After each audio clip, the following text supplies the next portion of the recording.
মুৰ দেশ কবি হীৰেণ ভট্টাচাৰ্য। প্ৰশ্নাৱলী ভাৱ বিষয়ক। প্ৰশ্ন নম্বৰ 1 ক হীৰেণ ভট্টাচাৰ্যৰ জন্ম ক'ত হৈছিল? উত্তৰ, হীৰেণ ভট্টাচাৰ্যৰ জন্ম যোৰহাট জিলাত হৈছিল। হীৰেণ ভট্টাচাৰ্যই সম্পাদনা কৰা দুখন কাকতৰ নাম লিখা। উত্তৰ, হীৰেণ ভট্টাচাৰ্যই সম্পাদনা কৰা দুখন কাকত হৈছে মনন আৰু চিত্ৰবন। প্ৰশ্ন নম্বৰ গ দেশৰ প্ৰতিটো পুৱাই কবিৰ বাবে কি লুকাই আনিছে?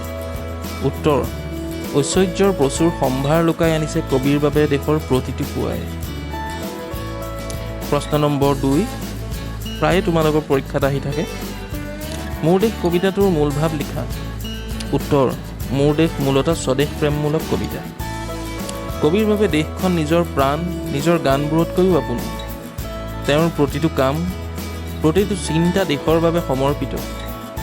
তেওঁ বিভিন্ন দেশ ঘূৰিছে, বিভিন্ন মানুহ লগ পাইছে, কিন্তু নিজৰ দেশৰ লগতহে তেওঁ একাত্ম হ'ব পাৰিছে।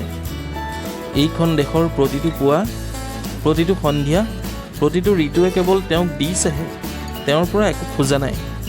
সেইবাবে তেওঁ শত্ৰু মিত্ৰ সকলোকে জিনি সাম্য মৈত্ৰীক স্থাপন কৰিছে। প্ৰতিজন শ্ৰমিকৰ লগত নিজকে বিলীন কৰি দিছে নিজৰ দেশৰ বাবে।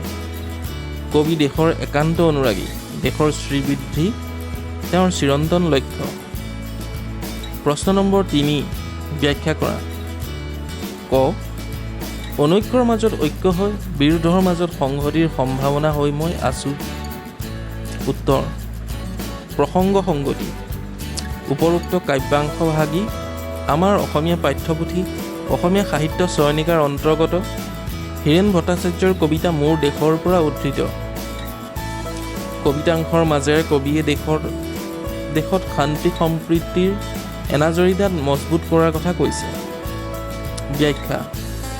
ধৰ্ম, বৰ্ণ, জাতি আদি বিভিন্ন অনৈক্যৰে ভৰা আমাৰ দেশখন আগবাঢ়ি যোৱাটো খুবেই কঠিন, যদিহে এই অন্তৰায়বোৰ একাষৰীয়া কৰিব নোৱাৰি। কবিয়ে সেইবাবে দেশৰ সকলো ৰনুৱা বনুৱা হালোৱাক একত্ৰিত কৰি ৰাখিবলৈ চেষ্টা কৰিছে। দেশৰ একতা অখণ্ড ৰক্ষাৰ হেতু তেওঁ সদায় অতন্দ্ৰ প্ৰহৰী স্বৰূপ। খ নম্বৰ মোৰ জীৱনৰ আহে আহে, মোৰ যৌৱনৰ কোহে কোহে সেই সপোনৰ কলৰোল। উত্তৰ, প্ৰসংগ সংগতি।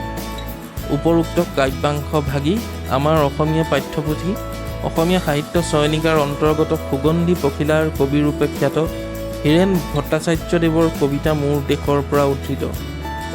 কবিৰ নিজৰ দেশৰ প্ৰতি অনুৰাগ কিমান বেছি সেয়া এই কবিতাংশত প্ৰস্ফুটিত হৈছে। ব্যাখ্যা। কবিয়ে নিজৰ দেশখনক খুবেই ভাল পায়। কবিৰ স্বদেশানুৰাগ কবিৰ প্ৰতিটো কাম আৰু প্ৰতিটো চিন্তাতেই বিৰাজমান। তেওঁ নিজৰ জীৱন, নিজৰ যৌৱন দেশৰ প্ৰগতিৰ বাবেই সমৰ্পিছে। কবিৰ স্বদেশানুৰাগৰ গভীৰতা কবিতাংশত জল পটপটকৈ প্ৰকাশ্য।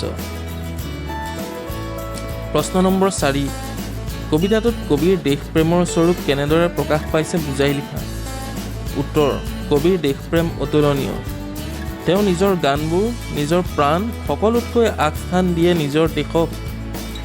তেওঁৰ প্ৰতিটো চিন্তা, প্ৰতিটো কাম দেশৰ প্ৰগতিৰ অৰ্থে সমৰ্পিত। তেওঁ বহুত দেশ ঘূৰিছে, বিভিন্ন জনৰ লগত বন্ধুত্ব কৰিছে, কিন্তু শেষত নিজৰ দেশলৈকে ঘূৰি আহিছে। দেশৰ ৰনুৱা বনুৱা সকলোকে তেওঁ একতাৰ দোলেৰে বান্ধিবলৈ চেষ্টা কৰিছে, কাৰণ তেওঁ ভালদৰে জানে যে সম্প্ৰীতিৰ মাজেৰেহে প্ৰগতিৰ পথত যাত্ৰা কৰাটো সম্ভৱ। প্ৰশ্ন নম্বৰ 5 প্ৰতিটো ঋতুৱে কবি কি দি যায় বুলি কবিতাটোত উল্লেখ কৰিছে? উত্তৰ, প্ৰতিটো ঋতুৱে কবিক জীৱনৰ আশীৰ্বাদ দি যায় বুলি কবিতাটোত উল্লেখ কৰিছে। প্ৰশ্ন নম্বৰ 6 শান্তিৰ চৰাইজনীক আজলি ভৰাই কবিয়ে কি দিছে? উত্তৰ, শান্তিৰ চৰাইজনীক আজলি ভৰাই কবিয়ে ভঁৰালৰ এমুঠি ধান আৰু পৰাণৰ একোটি গান দিছে। ভাষা বিষয়ক সমাৰ্থক শব্দ লিখা। দেশৰ সমাৰ্থক শব্দ হৈছে ৰাষ্ট্ৰ, কাম, কৰ্ম, কলৰোল, কলৰৱ, সাগৰ, সমুদ্ৰ, সপোন, স্বপ্ন, বন্ধু, মিত্ৰ, শেষ, সমাপ্ত, সম্ভাৰ সামগ্ৰী, শইচ শস্য, বুকু বক্ষ, তৰংগ ঢৌ, কল্লোল কলৰৱ। বিপৰীতাৰ্থক শব্দ লিখা। সপোন, তাৰ বিপৰীত শব্দ হৈছে দিঠক। দেশৰ বিপৰীত শব্দ হৈছে বিদেশ। জীৱনৰ বিপৰীত শব্দ হৈছে মৰণ। পাহাৰৰ বিপৰীত শব্দ হৈছে ভৈয়াম। ঐক্যৰ বিপৰীত শব্দ হৈছে অনৈক্য। সংহতিৰ বিপৰীত শব্দ হৈছে বিৰোধ। শয়নৰ বিপৰীত শব্দ হৈছে জাগন। বিশ্বাসৰ বিপৰীত শব্দ অবিশ্বাস আৰু শত্ৰুৰ বিপৰীত শব্দ হৈছে মিত্ৰ। আশা কৰোঁ ভিডিঅ'টো তোমালোকৰ কামত আহিব।